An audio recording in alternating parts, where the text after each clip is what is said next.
అందరికీ నమస్కారం. మీ అందరికీ కూడా దసరా పండుగ శుభాకాంక్షలు, అలాగే నవరాత్రుల యొక్క శుభాకాంక్షలు తెలియజేస్తూ 13వ తారీఖు అక్టోబర్ నుంచి 19వ తారీఖు అక్టోబర్ వరకు మేషరాశి నుంచి మీనరాశి వరకు వార ఫలాలు ఎలా ఉంది, అలాగే అత్యంత ముఖ్యమైన విషయం ఏమిటంటే ప్రతి రాశి వాళ్ళకి కూడా తమకు ఆస్తిపాస్తులు ఎలా వస్తాయి, ఆస్తులు స్థిర ఆస్తి అంటే కదలకుండా ఉండేటువంటి ప్లాట్లు కానీ ఇల్లు కానీ, అలాగే చర ఆస్తి అంటే వాహనాలు కానీ తిరగడానికి వాడేటువంటి కార్లు కానీ వగైరాలు కానీ ఇవన్నీ వస్తాయా, రాకపోతే ఎవరికి ఏ విధంగా పూజించాలి, ఏం చేస్తే మనకు స్థిరచర ఆస్తులు వస్తాయి అనేది కూడా మనం ఈసారి తెలుసుకుందాం.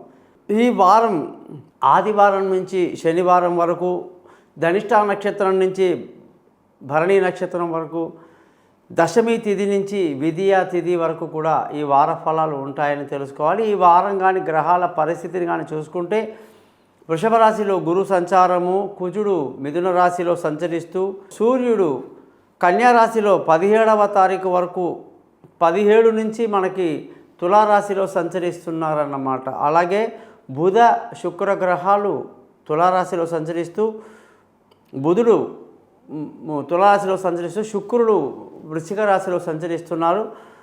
చంద్రుడు వచ్చేసి మకర కుంభ మీన మేషరాశుల్లో ప్రయాణిస్తున్నాడు. శని కుంభరాశిలో, రాహు మీనరాశిలో సంచరిస్తూ 12 రాశులకు వార ఫలాలు ఎలా ఉందనేది ఈ వారం డిసైడ్ అవుతుంది. ముఖ్యంగా మీరందరూ కూడా ఈ ఛానల్ని సబ్స్క్రైబ్ చేయడం మర్చిపోవద్దు, మీ జాతకాలని తెలుసుకోవడం మర్చిపోవద్దు. మీ పేరు, డేటు, టైము ఈ నెంబర్కి వాట్సాప్ చేయడం వల్ల మీ జాతకం మొత్తం రెడీ అవుతుంది. మీతో ఫోన్లో మాట్లాడి పరిహారాలు చెప్పి జాతకాన్ని 20 నిమిషాలు రికార్డ్ చేయిస్తాను, 50 పేజీలు పంపిస్తాను. మీరు ఎటువంటి సందేహాలున్నా కూడా నన్ను కాంటాక్ట్ చేయండి, నేను మీ జాతకం మీతో మాట్లాడతాను. గురుదక్షిణ సపరేట్గా ఉంటుంది. ఈ ఛానల్ని మాత్రం సబ్స్క్రైబ్ చేయడం మర్చిపోకండి.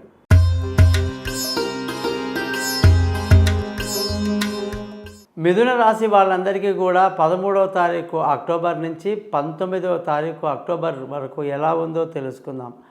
మిథున రాశికి అధిపతి బుధుడు ఇప్పుడు కన్యా రాశిలో తులారాశిలో సంచరిస్తున్నారు.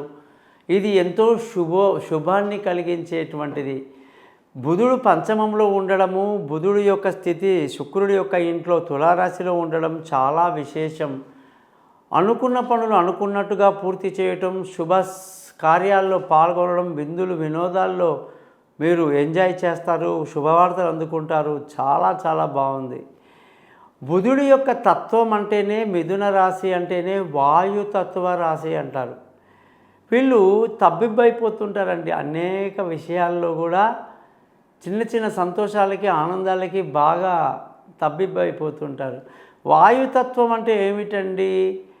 ఈ యొక్క గాలి తత్వం అన్నమాట. గాలి యొక్క తత్వమే ఈ మిథున రాశి. మరి వీళ్ళకి ఆవేశం వచ్చినా కూడా ఊగిపోతుంటారండి బాగా. వీళ్ళు తొందరగా చల్లారిపోతారండి, తొందరగా వీళ్ళకి ఆవేశం కూడా వచ్చినంత తొందరగా తగ్గిపోతుందన్నమాట. వాయుతత్వం కాబట్టి వీళ్ళు ఏది కూడా స్థిరంగా ఉండదు. కోపమైనా, తాపమైనా, పట్టుదలైనా ఏదైనా సరే కొంచెం సేపే. తర్వాత వాయుతత్వం కాబట్టి వెంటనే వాటిని మర్చిపోతారు. పాపం మళ్ళీ జోవియల్గా అందరితో కలిసిపోతుంటారన్నమాట. మరి వాయుతత్వానికి అగ్నితత్వం తోడైన, వాయుతత్వానికి జలతత్వం తోడైన పెను ప్రమాదం అన్నమాట.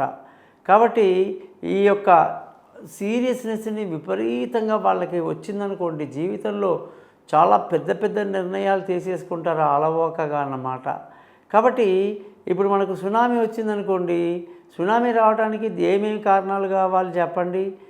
జలము, అలాగే గాలి తోడవ్వాలి, అలాగే ఆ యొక్క ఫైరింగ్ ఆఫ్ ద వేవ్స్ ఎంతో ఎత్తుగా పడించి పైన కింద పడతాయండి. జలతత్వం చూడండి ఎంత భయంగా ఉంటుందో. అందులో వాయువు కూడా కలిస్తే ఇంకా మనం తట్టుకోలేమన్నమాట.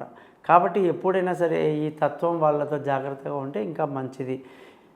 ధన ఆదాయం ఈ వారం చాలా బాగుంది. కుటుంబ సంతోషం బాగుంది. అలాగే చదువులు పిల్లలవి బాగున్నాయి.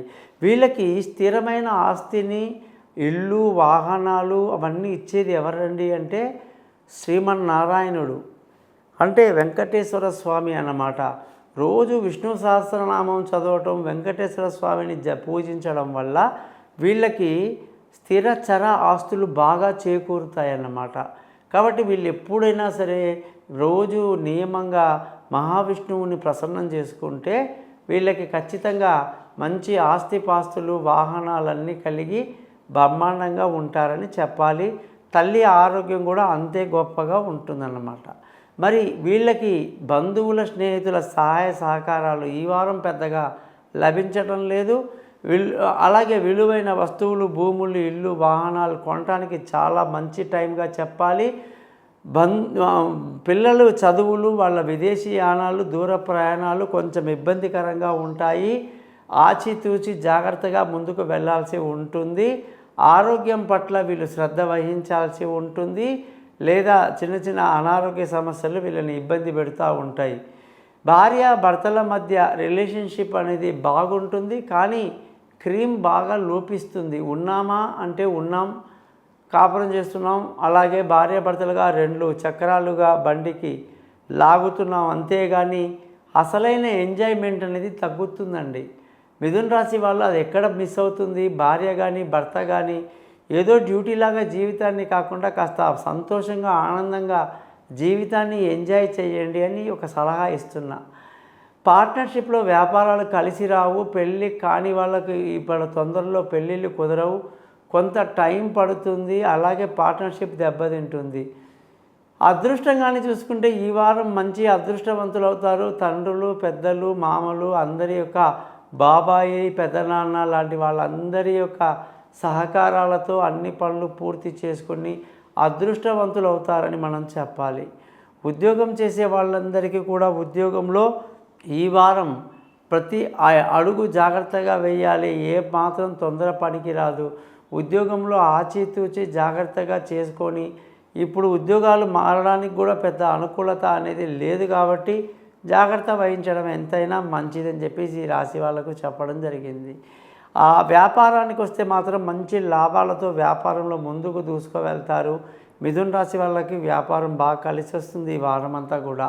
ఖర్చుల విషయానికి వస్తే వీళ్ళకి ఖర్చులు ఈ వారం బాగా అదుపులో ఉంటాయని కూడా గుడ్ న్యూస్ చెప్పచ్చు. మిథున రాశి వాళ్ళందరూ కూడా రోజు మహావిష్ణువు సహస్రనామం చదువుకోవడం, బుధగ్రహం యొక్క మంత్రాన్ని 17 సార్లు జపిస్తూ మరకతము అనే రాయిని మెడలో కానీ చిటికెన వేలికి కానీ ధరించడం, దాని యొక్క ఒరిజినల్ సర్టిఫికెట్తో సహా 3 క్యారెట్లు సిల్వరు, మేకింగ్ ఛార్జీ, పూజ అన్నీ మా దగ్గర దొరుకుతాయండి. మీరు దానికోసం నన్ను కాంటాక్ట్ చేయండి. మీ జాతకాలు చెప్పి మీ యొక్క రత్నాన్ని మీకు పంపిస్తాను. దానికి అయ్యే ఖర్చులు, గురుదక్షిణ ఎలా ఉందో మీకు నేను తెలియజేస్తాను.